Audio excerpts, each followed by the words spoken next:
एकादशी व्रत कथा। तो आज हमारी जो एकादशी व्रत कथा है वो कमला, जिसे पद्मनी एकादशी भी कहते हैं।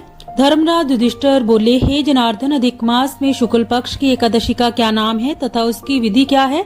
कृपा करके आप मुझे बताइए। श्री भगवान बोले, हे राजन, अधिक मास में शुक्ल पक्ष में जो एकादशी आती है वह पद्मनी एकादशी कहलाती है। वैसे तो प्रत्येक वर्ष 24 एकादशियां होती हैं। जब अधिक मास या मलमास आता है तब इनकी संख्या बढ़कर 26 हो जाती है।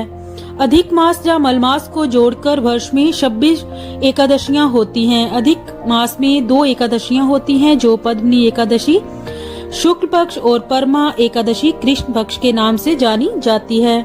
ऐसा श्री कृष्ण ने अर्जुन से कहा है। भगवान श्री कृष्ण ने अर्जुन को इस व्रत की कथा बताई थी। भगवान श्री कृष्ण बोले, मलमास में अनेक पुण्यों को देने वाली एकादशी का नाम पद्मनी है। इसका व्रत करने पर मनुष्य कीर्ति प्राप्त करके वैकुंठ को जाता है, जो देवताओं के लिए भी दुर्लभ है। कमला एकादशी पद्मनी एकादशी व्रत कथा। त्रेता युग में हयवंश में कृतवर्य नाम के राजा महिष्मतिपुरी में राज्य करते थे। इनकी 1000 पत्नियां थी, किंतु संतान कोई नहीं थी जो राज्य संभाल सके। देवताओं, पितरों व साधुओं के निर्देशानुसार विभिन्न व्रतों के अनुष्ठान करने से भी उन्हें पुत्र की प्राप्ति नहीं हुई।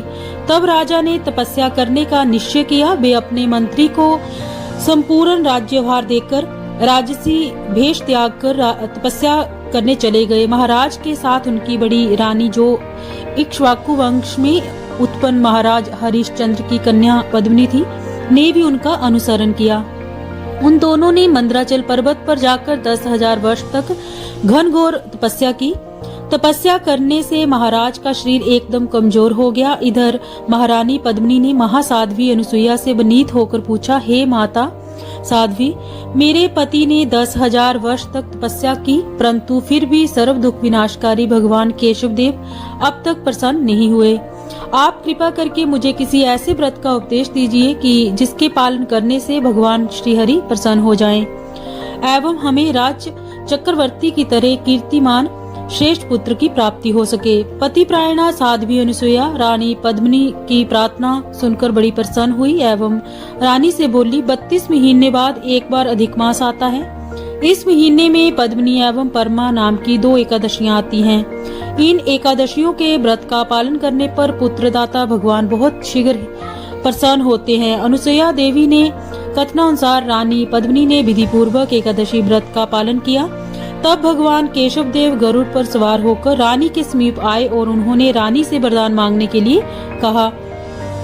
रानी ने बड़ी श्रद्धा से भगवान की स्तुति वंदना की तथा पतिदेव की अभिलाषा पूर्ण करने के लिए निवेदन किया।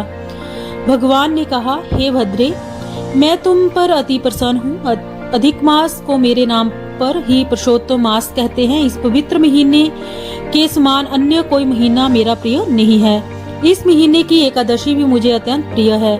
आप लोगों ने इस व्रत का सही विधि विधान से पालन किया है, अतः आपके पतिदेव को उनका अभिलषित वरदान अवश्य दूंगा। राजा को इच्छा अनुसार वरदान देकर भगवान अंतर्निहित हो गए। कालांतर में उसी रानी के गर्भ से महाराजा कीर्तवीर्य का पुत्र कीर्तवीर्य अर्जुन का जन्म हुआ। तीनों लोकों में कीर्तवीर्य अर्जुन के समान कोई बलवान नहीं था। इसी कीर्तवीर्य अर्जुन ने रावण को भी युद्ध में पराजित कर बंदी बना लिया था। तो ये थी कमला एकादशी व्रत कथा। व्रत करने वाले दिन वरुण मंत्र को जप कर पवित्र तीर्थों के अभाव में उनका स्मरण करते हुए किसी तालाब में स्नान करना चाहिए। अधिक मास की शुक्ल पक्ष की पद्मिनी एकादशी का व्रत निर्जल करना चाहिए। यदि मनुष्य में निर्जल रहने की शक्ति ना हो तो उसे जलपान या अल्प आहार से व्रत करना चाहिए। इस दिन ब्रह्मचर्य का पालन करते हुए भूमि पर सोना चाहिए। स्नान करने के पश्चात स्वच्छ और सुंदर वस्त्र धारण करके संध्या तर्पण करके मंदिर में जाकर भगवान की धूप दीप नैवेद्य पुष्प केसर आदि से पूजा करनी चाहिए। एकादशी व्रत को करने के लिए दशमी के दिन कांसे के बर्तन में भोजन करना चाहिए और नमक नहीं खाना चाहिए। हर मनुष्य को भगवान या महादेव की पूजा करनी चाहिए।